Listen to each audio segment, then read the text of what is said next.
On the very night my wife carried her suitcase and left with the wealthy lawyer, she paused at the doorway, turned back to me with crimson lips and a voice colder than the winter wind. If there really is a God, why would he let you be dirt poor? Why would he let my child and me suffer beside a useless man like you? Those words did not only tear my heart apart.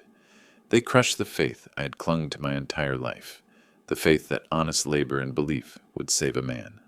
That night, I stood helplessly as the luxury car drove my wife and son away, taking with them my family, my honor, and the last shred of faith I had. In their eyes, I was nothing but a failure, poor, contemptible, a man so worthless that even the God I trusted was mocked through me. But what they never imagined was that 20 years later, right in this very town, under the gaze of hundreds who once treated me as trash, my ex-wife, my son, my daughter-in-law, and the entire community that once scorned me, they would bow their heads, choking on the truth. Before I go further, allow me to thank you, the one listening to this story. If it touches you, please hit subscribe and tell me where you are watching from in the comments. Your support is my greatest strength to keep sharing my story. My name is Henry Caldwell. 20 years ago, I was just a railroad laborer in a small Nebraska town. By day, I drove a truck hauling materials. By night, I worked in a cold storage warehouse to earn a few extra dollars. That pay was never enough for luxury, only enough for a shabby roof, second-hand shoes for my son, and a few cans of soup in the cupboard.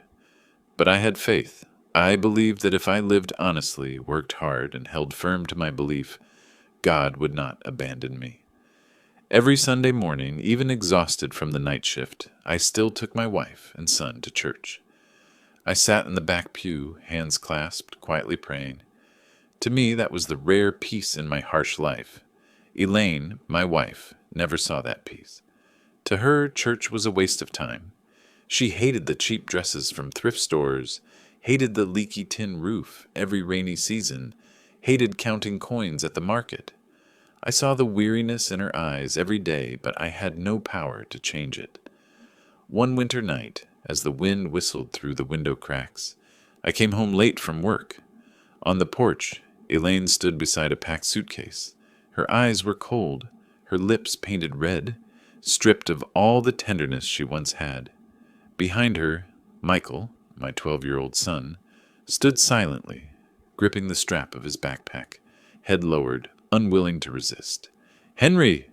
Elaine's voice was sharp, every word a knife. "I cannot live like this another day. You can sit for hours in church, hands folded in prayer. But tell me this, if God is real, why would he let you be dirt poor? Why would he let my child and me live on cold sandwiches and patched clothes?" Those words ripped through my chest. It was not just a wife's betrayal, but a cruel mockery of the deepest faith I clung to survive. I turned to Michael, hoping he would speak, that he would run to hold my hand. But no. The boy avoided my gaze, then walked toward his mother, a silent verdict. Elaine dragged her suitcase toward the waiting car. Inside sat Gregory Pierce, a polished, successful lawyer, smirking triumphantly at me. I had no words left. The car door slammed shut, leaving behind an emptiness colder than the winter night. After that day, I lived alone. I still wrote letters to Michael. I told him his father was well, that I had bought a small piece of land on the outskirts, and that I believed one day he would return.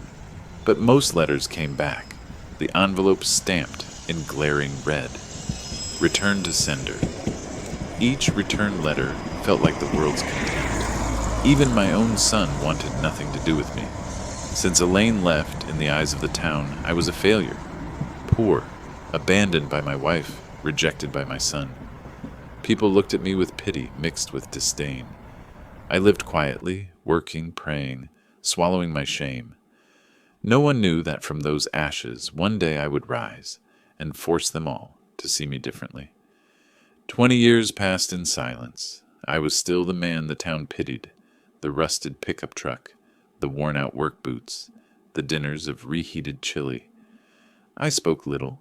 kept to myself, worked overtime, and sat quietly in the back pew each Sunday morning.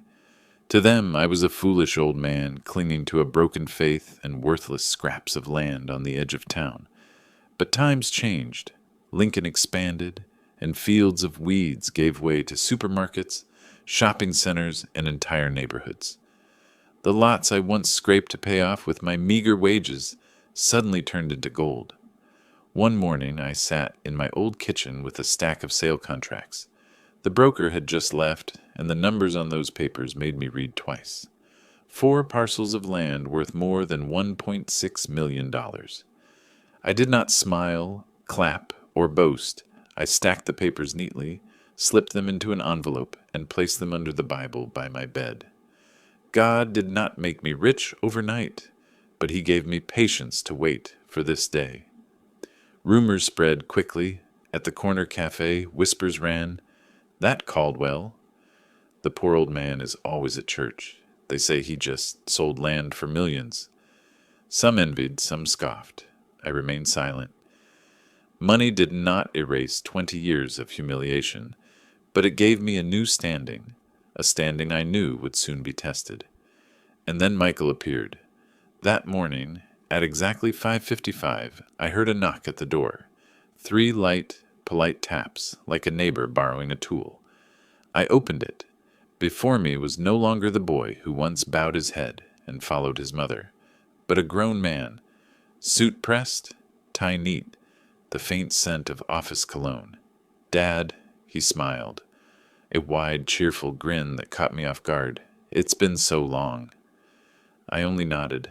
That smile felt too easy after 20 years of silence. Michael did not mention land, did not ask about money, and did not circle.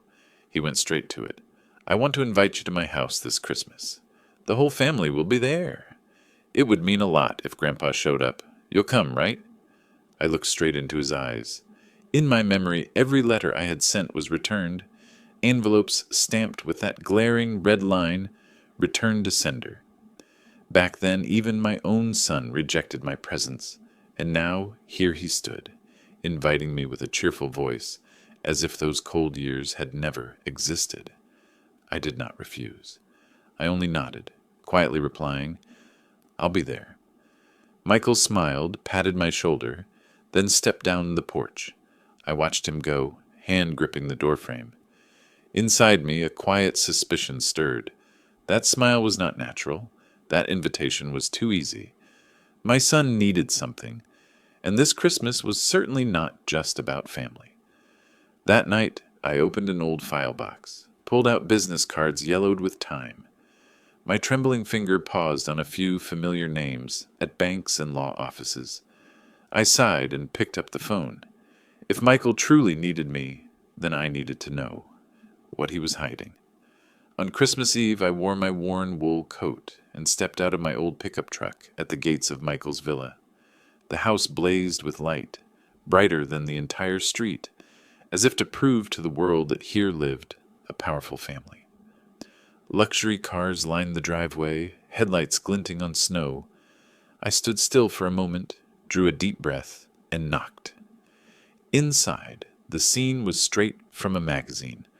Marble floors gleaming, a 12-foot tree covered in silver-wrapped gifts, champagne overflowing, glittering dresses, and booming laughter. For a man used to reheated chili, it was suffocatingly foreign. Sabrina, my daughter-in-law, was the first to approach. Red dress clinging tight, sharp heels, a curved smile, but eyes cold. She looked me over and let out a soft line, loud enough for all around to hear. The father-in-law finally made it. New leather sofa. Hope that shabby coat doesn't leave a stain.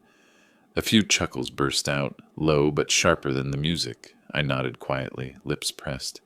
But inside, my chest clenched. After all these years, that feeling of being treated as excess returned, raw and cold. Then Elaine appeared. 20 years had not dimmed the pride on her face. Silk dress, red lipstick, arm looped around Gregory Pierce, the polished lawyer she had once chosen over me. They entered as though true masters of the party. Elaine raised her glass, smirking. "Henry, What a surprise to see you here. You haven't changed. Simple, provincial, the same as 20 years ago. You know, even with a bit of money from some land, it doesn't change the truth. You're still just the useless man fate took pity on. Gregory chimed in, booming so all could hear. That's right. Money without power is nothing but paper. True success is control, knowing how to make money serve you, not scraping pennies like a laborer. The room erupted in laughter and sneers. I stood there, back stiff, hand gripping a glass of water. For a moment, the old memory surged back, Elaine's words that once slashed my faith. If God is real, why would he let you be poor? Michael finally approached. He draped an arm around me in a gesture of warmth, but I felt the stiffness of his hand, the evasive eyes. He never silenced the humiliation. He let me stand in that bright room, an outcast judged by the world. I said nothing. I only swallowed the pain. But deep down, I knew this was no reunion invitation. This was a stage they had built for me to be their spectacle. The poor rustic father, dwarfed among glitter and mockery. And I also knew tonight was only the beginning. They thought I came to serve as their backdrop of glory, but they had no idea. I had already begun piecing things together in silence. And when the truth surfaced, no one in that room would dare laugh again. After that Christmas night filled with derision, I returned to my small house. Outside, the wind howled and snow fell heavily, blanketing the path. I hung my coat, set down the untouched glass, and sat quietly. Elaine's voice still echoed. You will always be a useless man, pitied by fate. I understood. Tonight was only the prologue. They had not invited me to reunite, but to lay the stage for a larger play. And I knew the curtain was about to rise. Indeed, only days later, the old phone rang. Michael's voice came, still with that false cheer hard to believe. Dad, I'd like to invite you to my office. Not for food or parties, just something important I want to discuss with you alone. I was silent for a few seconds. That tone reminded me of those letters once returned, stamped in red, returned to sender. Back then, Michael needed nothing from me. Now suddenly he needed to discuss something important. I agreed, but before going I called an old friend, Walter Briggs, once an accountant at a major investment fund. He owed me a favor from our youth and never forgot. After a few pleasantries, Walter lowered his voice. Henry, your son's company is in trouble. I hear their cash flow is stuck. Short-term loans covering long-term debts. Big contracts not signed yet, already spent. Without fresh capital, they won't make it past the next quarter. My chest grew heavy. The pieces fell in place. The cheerful smile at the party, the stiff pat on the shoulder, the Christmas invitation for Grandpa. It was all a performance. On the day of the meeting, I went to Michael's office, a glass tower in the city center. Grand lobby, leather chairs, busy reception, all projecting prosperity. But behind that shine, I saw cracks invisible to others. Michael greeted me, navy suit, tie crisp. He hugged me lightly, then led me to a private meeting room. Long wooden table, bottled water, and a big screen flashing revenue. Charts. What shocked me? Sabrina was there too, seated with a laptop open, eyes sharp, weighing every word. Dad, Michael began, voice sweet as champagne. I know these 20 years have been hard, but now I think we can mend things. My company is expanding into new markets. This is a golden chance. Just a little more capital, and I can turn it all around. And it would be wonderful if you could be the main investor. I said nothing. I only looked into his eyes. Behind the bright gaze, I saw poorly hidden anxiety. Michael did not invite me to mend. He invited me because I had money. I set my hand on the table, replying slowly, Michael, money does not always solve the problem. Before we talk about capital, I want to see you stand on your own feet. I'll think about it. Michael pressed his lips, nodded, trying to stay calm. But Sabrina did not. Her eyes flashed, and she suddenly cut in, sharp. "Every leg needs support, sir.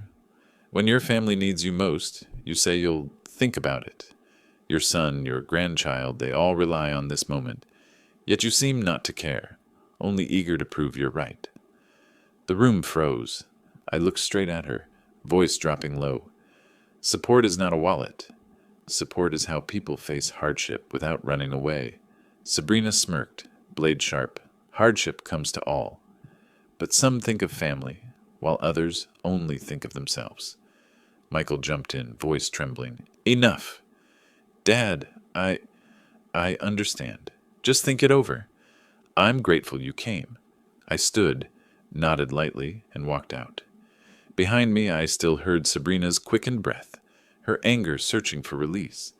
I left the glass tower, stepping into the heavy snow. The icy wind struck my face, but it stung less than her words. I thought it would end quietly, a meeting to think about it. But I did not know that her searing eyes that day had lit a hidden fuse. Days later, the town's air changed. News spread like wildfire, as if someone fed the flames. At the corner cafe, I overheard whispers, "That Caldwell, rich now, but stingy. His son came for help, and he wouldn't give a cent. Still lurking in church every day. I heard he's letting Michael's company sink on purpose, like revenge for being abandoned years ago." Each day the rumors grew sharper. People no longer saw me as the quiet old man at church, but as a petty miser, clutching wealth while his own bloodline collapsed. Then it was Sabrina, my daughter-in-law, who joined in. On social media, she deftly posted a few lines full of insinuation. It's truly sad when some fathers, even after becoming wealthy, remain selfish and cold. Family isn't always something you get to choose, but the deepest pain is when your own flesh and blood turns their back. The post drew hundreds of shares. Comments poured down like rain, some pitying Michael, others cursing me, calling me a stingy old man, heartless, even saying I deserved to be abandoned. I read those lines with a weight like stone on my chest. I knew the truth. I had not refused my son. I was only thinking it over. But in the eyes of the world, my silence meant cruelty. It didn't stop there. Elaine and Gregory added fuel to the fire. At a small gathering, they didn't hesitate to sneer in front of friends, deliberately letting the rumors spread far. Henry is the same as ever. Even with money, he can't do anything. He only hoards it, leaving his son to struggle. He calls that morality. I call it small-minded. Laughter broke out. The whole community seemed to have chosen a side, the side against me. Even old friends at church, who once shook my hand after each service, began to look at me differently. They avoided greetings or made a few awkward remarks before turning away. In their eyes, I was no longer Henry, the man who survived ruin, but Henry, the callous father, rich yet stingy, a traitor to his own child. I stood in my small house looking out the snow-covered window, feeling cornered once more. 20 years ago, Elaine left, leaving that venomous question. If there really is a God, why would he let you be poor? Now my daughter-in-law, my ex-wife, and the public turned to demand in another way. If you really have a conscience, why won't you help your son? Once more, I became a sinner in the eyes of others. But this time, instead of collapsing, I clenched my fists and told myself, let them talk. When the truth speaks, they themselves will have to bow their heads. I lifted my head to the small crucifix hanging on the wall. The desk lamp cast a faint shadow. I murmured, God has given me the patience to survive for 20 years. Then now please give me the strength to prove the truth. From that moment I decided, no more silence. I began by calling Walter Briggs. He had been an accountant at a large investment fund, a man who could tell truth from falsehood, with a glance at a few figures. Walter owed me a favor from our youth when I helped him escape a rail yard accident, and now, after a few courtesies, his voice dropped. Henry, I've heard a little. Your son's company is not sound. But what do you need? Say it plainly, I answered succinctly. I need evidence, Walter. Not rumors, documents, numbers. A few days later, an old brown envelope lay neatly in my mailbox. I took it into the kitchen, locked the door, drew the curtains. Inside were bank statements, cash flow reports, and lists of loans. I sat up all night, eyes tracing each line of figures. Short-term loans stacked atop each other.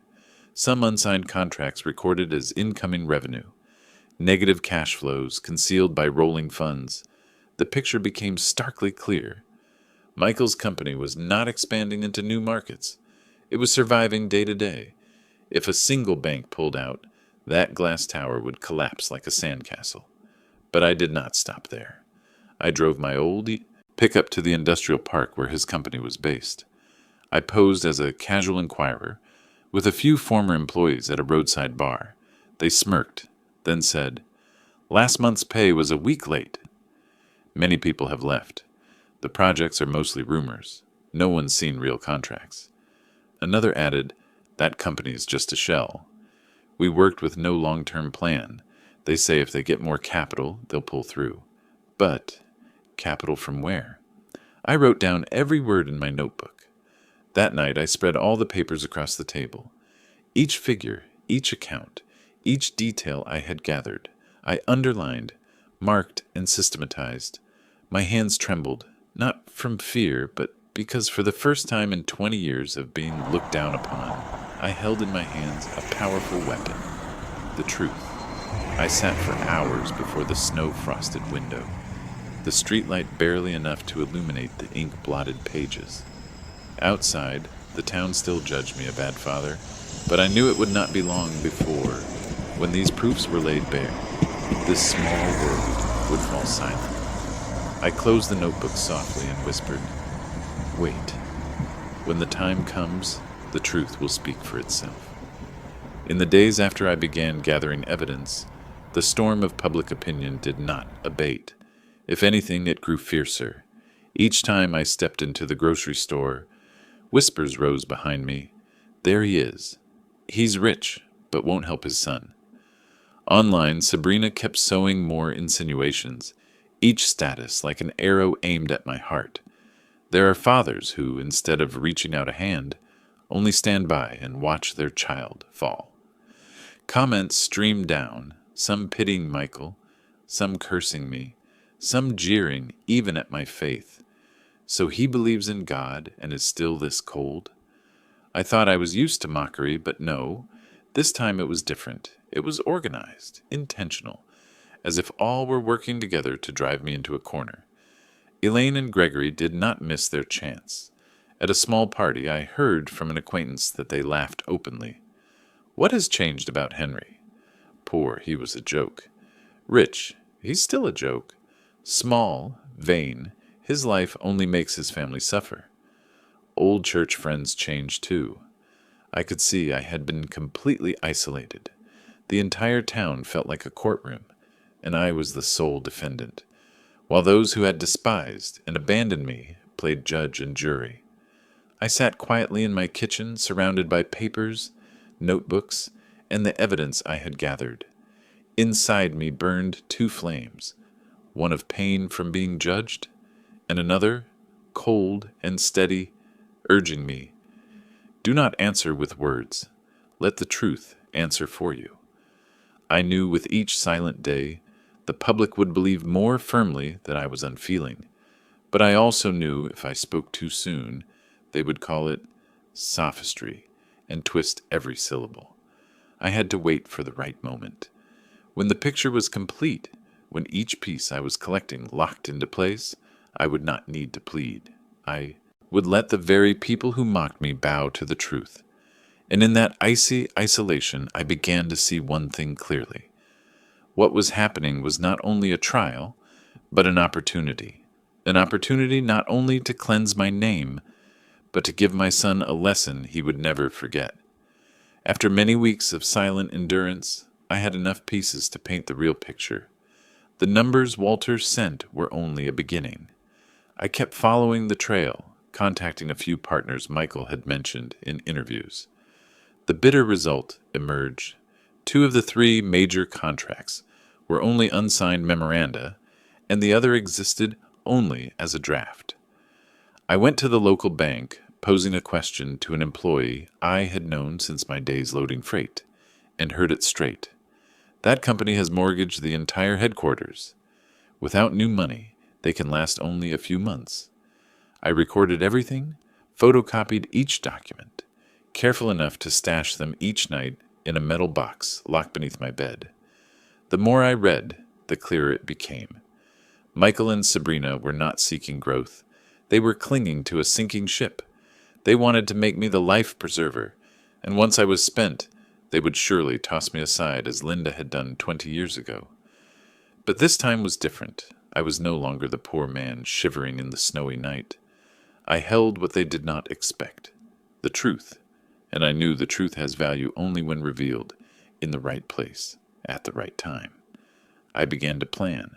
I could not rush the reveal, because public sentiment still stood with them. I needed a stage, where they felt most confident, where they thought they could once more turn me into a joke, and then an opportunity appeared, an invitation to the company's year-end celebration. On the card, Sabrina wrote in a sharp hand, "It would be meaningful if you could attend, to share the family's joy." I looked at the card, the corner of my mouth lifting slightly. They wanted to make me a misfit amid their false splendor once more. But they did not know that this time I would not walk in empty-handed, but with a thick dossier. I would let them build the stage, and on that very stage I would draw back the curtain that hid the truth.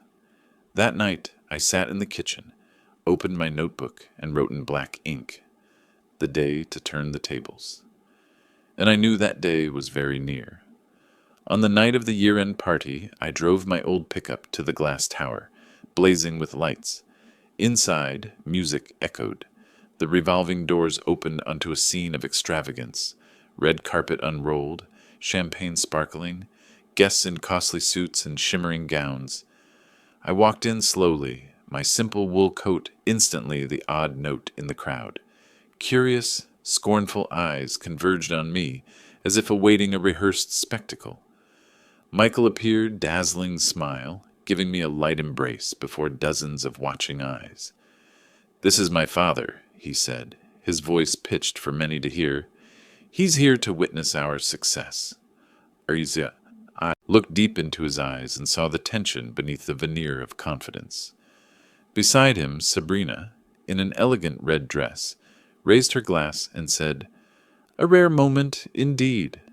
Wonderful that you can finally share the family's joy." Soft laughter rose around the table, stitching up her words. Elaine and Gregory were there too, mingling in the crowd, eyes gleaming with contempt. Gregory even spoke loudly on purpose. How miraculous. They say money can change many things, but it seems not everyone knows how to use it. Guests chuckled, a few heads nodding. I stayed quiet, inclined my head, and moved to a small table near the corner. From there I watched everything. On stage, Michael presented the company's extraordinary achievements. Green revenue charts blazing across the giant screen. Guests applauded, while Sabrina drifted among groups, deftly sewing in barbed remarks. "We've worked hard, even if not everyone in the family is willing to support us." Each of her words was like a needle, stitching tighter the garment of humiliation they wanted to drape over me. But I did not react. I sat still, my hand resting on the dossier, hidden beneath my coat, feeling each slow heartbeat. This was the very stage they built, and it would be the very stage where I would draw back the curtain of truth. I saw one thing clearly. This moment was not merely to prove my innocence, but to show everyone who the liars truly were. And as the light swept the room, I knew my time was near. Applause rang out as Michael ended his presentation, his voice still resounding. "With the support of family and investors, we will go even further next year." I stood and walked up slowly. The room fell quiet, eyes of surprise mixed with mockery converging on me. Sabrina curled her lip and deliberately spoke loudly. "Do you have anything to share with us? Or are you simply here to observe, as you've done your whole life?" A few soft laughs broke out, echoing in the tight air. I did not answer immediately. I set a thick dossier on the table on stage, opened page by page, my voice low and clear. You have just heard a speech about success. But I bring another report, not words, but numbers. Here are layered loans, contracts not yet signed, recorded as revenue, and the fact that this building has been mortgaged. I turned a page, held it high for all to see, the lights making the sheet glow. Michael, my son, did not come to me to reconcile. He came because he needed money to mask a truth. This company is on the verge of bankruptcy. The room erupted in whispers. A few people stood to look closely at the dossier. An investor muttered to the person beside him, his face changing color. Michael blanched and forced a smile. Dad, you're misunderstanding. These are just a few figures not yet updated. You don't know anything about business. I cut in, my voice ice cold. You're right, I don't know business. But I know how to read. And I know the truth when it appears in black and white. I turned to stare at Sabrina. Panic flickered in her eyes, though she clung to arrogance. You told the whole town I was an unfeeling father. But now tell me, who in this family is the liar who uses their own blood as a life preserver? The air thickened. Guests fell silent, then began to murmur, their eyes fixed on Michael and Sabrina. Elaine tried to smile, but her voice shook. Henry, what trick are you trying to pull now? Gregory cut in, trying for a hard edge, sneering, What do you know? An old man who spent his life sweating for pennies, now waving papers and preaching. Don't think that will bring us down. I turned to them, my voice tightening. If you think you're capable, prove it. Don't just stand there and talk. Put up your money and save the company from drowning in debt.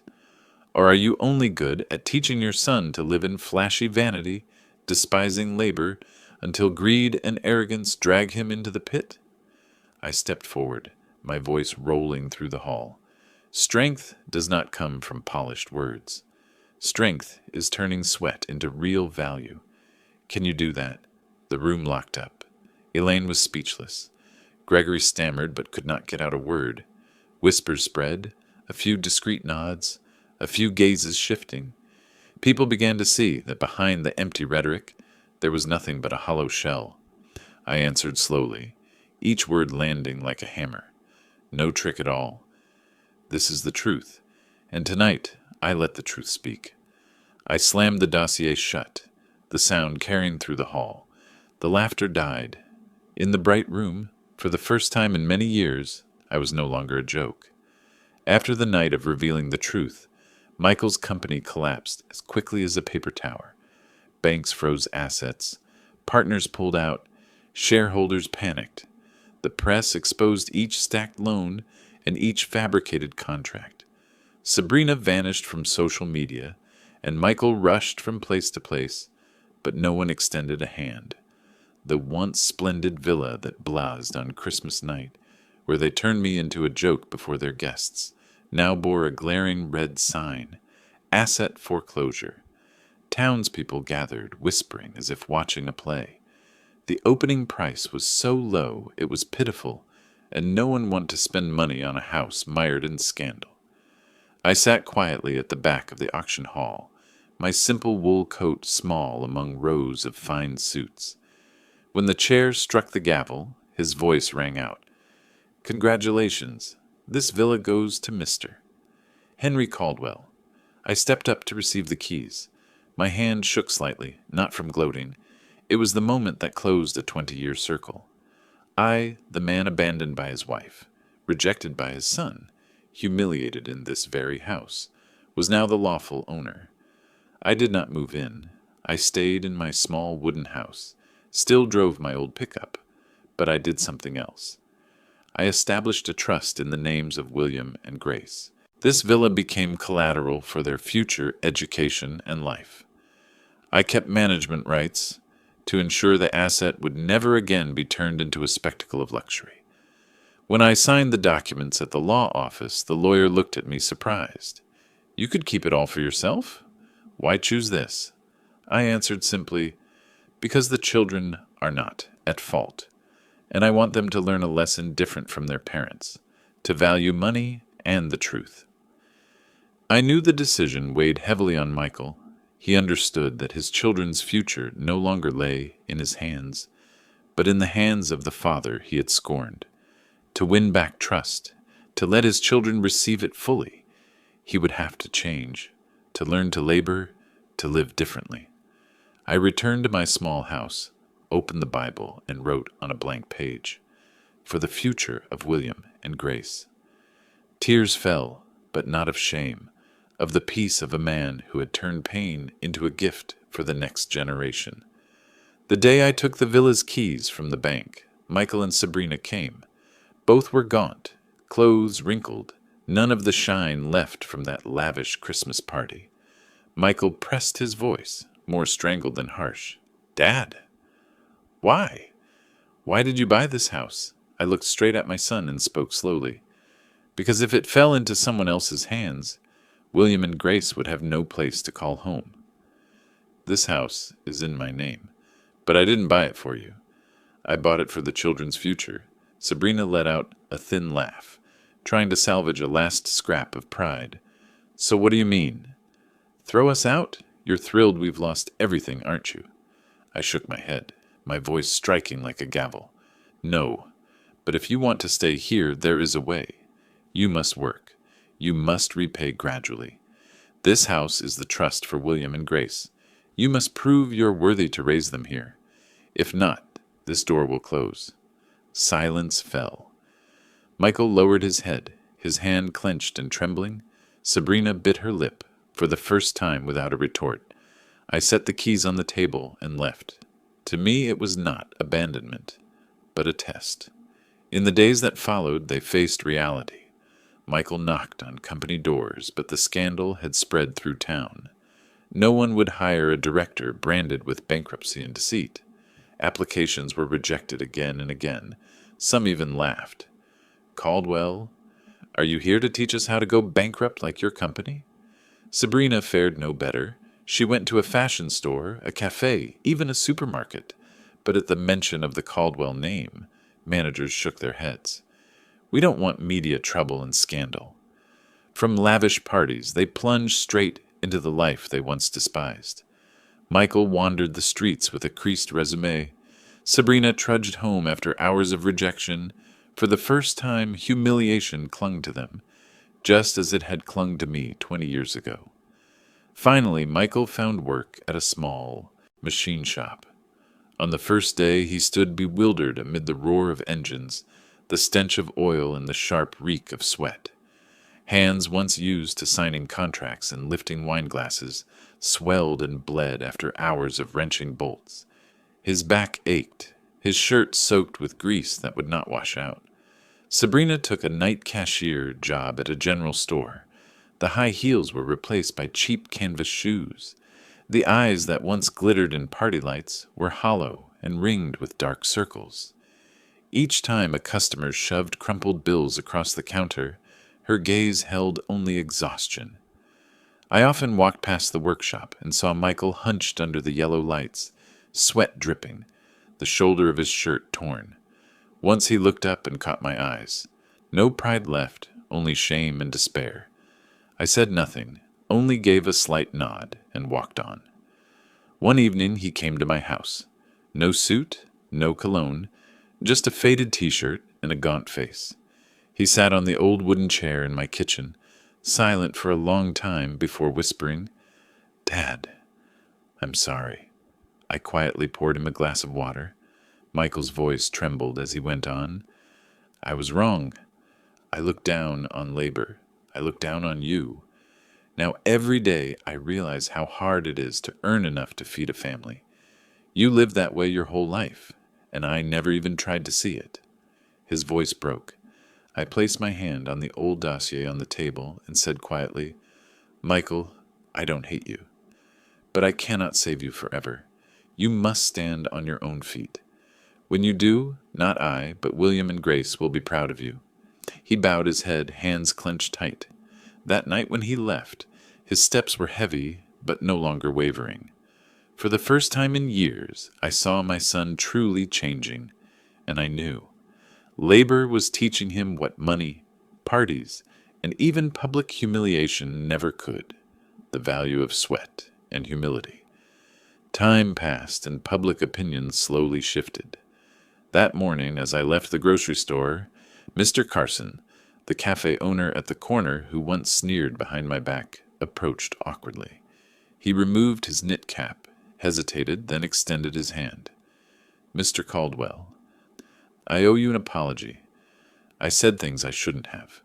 I thought I knew everything. I looked at the sunburned hand waiting, and then took it.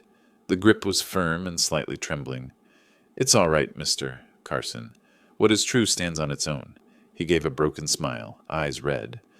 "From now on, your morning coffee at my cafe is free." "Not to make amends, but out of respect?" I nodded. "I hold no grudges, only words." "Thank you."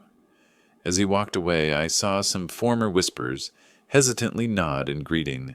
No fanfare, no slogans, just a handshake, enough to close years of scorn. People no longer called me the stingy old man. Instead, they murmured, "Henry Caldwell, the man who kept his faith and rose from ruin." Michael still labored at the machine shop.